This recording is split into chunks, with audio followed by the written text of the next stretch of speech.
বস, অলির এত বড় সাহস, সে আপনারে একা পায়ে মাইরা ফেলতে চাইছে।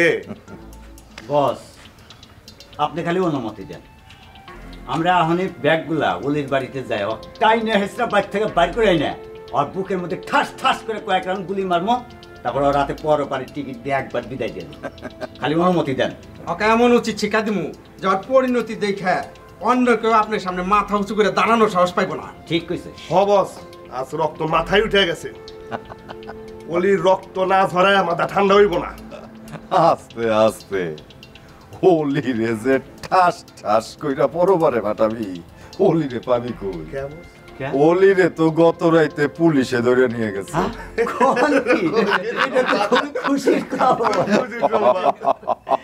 খবরটা পায় আমারও খুব ভালো লাগছে, অনেকদিন পরে আনন্দে একটু হাসতে পারছি।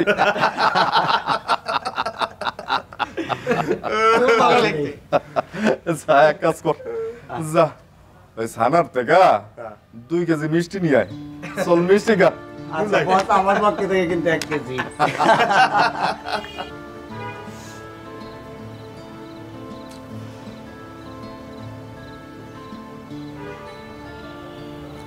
সিফাত, মনে মনে আমি একটা ডিসিশন নিয়েছি। ভেবেছিলাম বস আসলে বসকে বলবো, কিন্তু যেহেতু আসতে লেট করছেন উনি, তাই ভাবলাম যে তোমার সাথেই শেয়ার করো। কি ডিসিশন? আমি আর জবটা করবো না, জবটা ছেড়ে দেবো। বলো কি, কেন?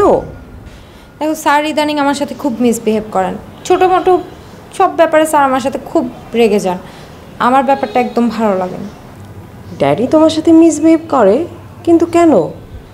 খুবই সামান্য সামান্য ব্যাপার নিয়ে, আর এই জন্যই আমি কষ্ট বেশি পাচ্ছি। একটা কারণ বলো তো শুনি। এই যে যেমন আজকের কথাটাই ধরো না। আচ্ছা সিফাত, তুমিই বলো, পুরনো পেপার কি পড়া শেষ হয়ে গেলে ওটা আমাদের কোনো কাজে আসে? আমরা কি ওটা পড়ি, সেটা কোনো মূল্য থাকে? পড়া হয়ে গেলে আর কি মূল্য থাকবে? সেটাই তো, আমার তো কথা সেটাই, যে পুরনো পেপার তো কোনো কাজে লাগার কথা না। আমি গতকালের পেপার একটা সরল মনে আমি আমার বাসায় নিয়ে গিয়েছিলাম। কেন? কারণ সেখানে কিছু বিউটি টিপস ছিল, আমি ভেবেছি যে ওইটা যদি আমার কাছে থাকে তাহলে আমার হয়তো ফিউচারে ওটা উপকার আসবে। কিন্তু আমি কি জানি যে ওইটাই স্যারের প্রয়োজন? আমি ওটা বাসায় নিয়ে গিয়েছি বলে স্যার যা তা বলে আমাকে বকা দিয়েছেন, খারাপ ব্যবহার করেছেন। তুমি জানো না, আমার জায়গায় যদি তুমি থাকতে তুমি কান্না করে দিতে। বলো কি, ড্যাডি হঠাৎ এমন কেন করলো?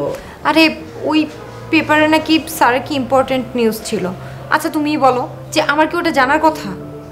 তা তো অবশ্যই না। এই জন্যই ভাবছি জবটা করবো না। এভাবে প্রতিদিন প্রতিদিন কথা শোনার থেকে আমি জবটা না করাটাই ফার বেটার। না না, সেটা করো না, মাথা গরম করো না। হয়তো ড্যাডির কোনো কারণে মুড অফ ছিল।